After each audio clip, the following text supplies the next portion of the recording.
بسم اللہ الرحمن الرحیم نحمدہ ونصلی ونسلم علی رسولہ الکریم السلام علیکم ورحمۃ اللہ وبرکاتہ۔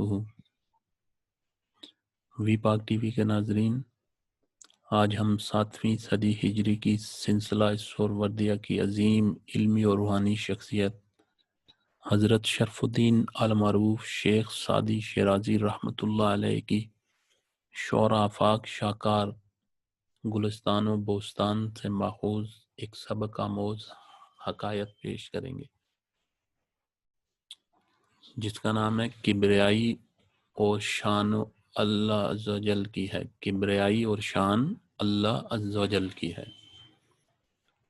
ایک گاؤں کا مکھیا اور اس کا بیٹا سفر کر رہے تھے کہ راستے میں انہوں نے ایک شاہی لشکر کو خیمہ زن دیکھا۔ جب دونوں وہاں پہنچے تو سپاہیوں کی شان و شوکت اور بادشاہ کا رعب و دبدبہ دیکھ کر اس مکھیا کے بیٹے پر ہیبت طاری ہو گئی۔ وہ کبھی ذرہ بند غلاموں کو دیکھتا اور کبھی نیزہ بردار سپاہیوں کو دیکھتا۔ مکھیا کی حالت بھی بے حد خراب تھی اور اس پر خوف کی کیفیت طاری تھی، یہاں تک کہ وہ بھاگ کر ایک جگہ چھپ گیا۔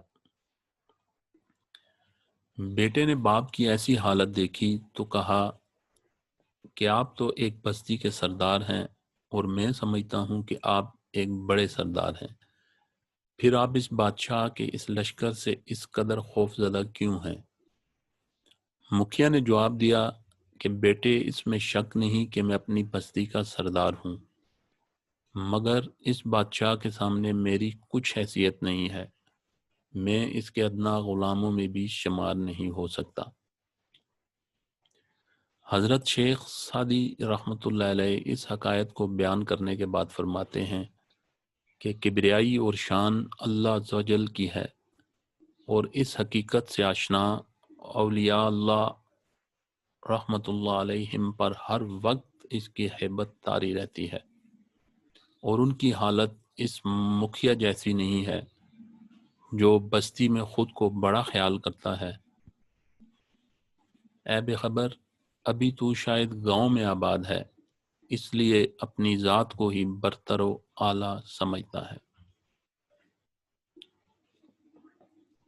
حضرت شیخ سعدی رحمۃ اللہ علیہ اس حکایت میں بیان کرتے ہیں کہ کبریائی اور شان اللہ عز و جل کی ہے، اور اللہ عز و جل کے نیک بندے اس حقیقت سے آشنا ہیں، اور اسی لیے ان میں عجز و انکساری کا پہلو نمایاں ہوتا ہے۔